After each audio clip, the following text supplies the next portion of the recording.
cho em những ngày hạnh phúc. Nếu là anh thì anh sẽ nắm tay em không bao giờ buông. Anh sẽ không làm em khóc, anh sẽ không bao giờ như thế. Anh sẽ cố làm tất cả để cho em tháng ngày bình yên. Nếu là anh thì anh sẽ dành yêu thương đến em mỗi ngày. Khi màn đêm nhẹ buông xuống, anh sẽ ru em giấc ngủ ngon. Anh sẽ như là cơn gió làm em quên hết bao muộn phiền. Anh sẽ nâng niu vòng tay ấy, không để em một ngày xa anh.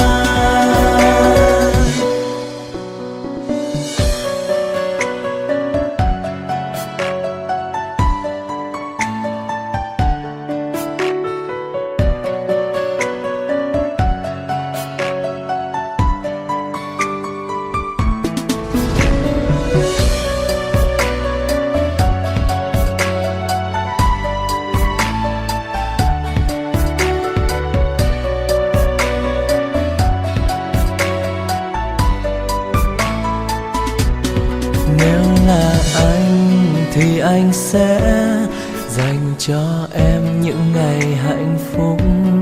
Nếu là anh thì anh sẽ bên em không bao giờ xa. Anh sẽ không làm em khóc, anh sẽ không bao giờ như thế. Anh sẽ cố làm tất cả cho em tháng ngày bình yên. Nếu là anh thì anh sẽ dành yêu thương đến em mỗi ngày. Khi màn đêm nhẹ buông xuống, anh sẽ ru em giấc ngủ ngon. Anh sẽ như là cơn gió làm em quên hết bao muộn phiền. Anh sẽ nâng niu vòng tay ấy, không để em một ngày xa anh.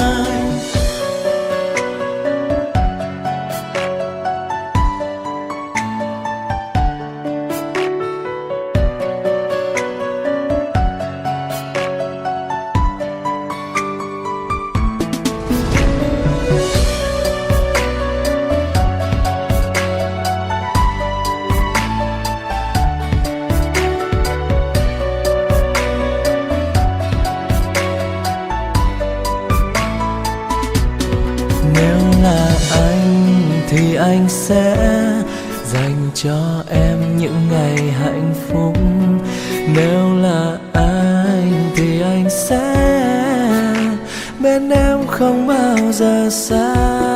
Anh sẽ không làm em khóc, anh sẽ không bao giờ như thế.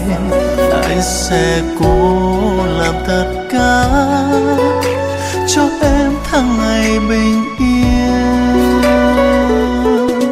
Nếu là anh thì anh sẽ dành yêu thương đến em mỗi ngày. Khi màn đêm nhẹ buông xuống, anh sẽ ru em giấc ngủ ngon. Anh sẽ như là cơn gió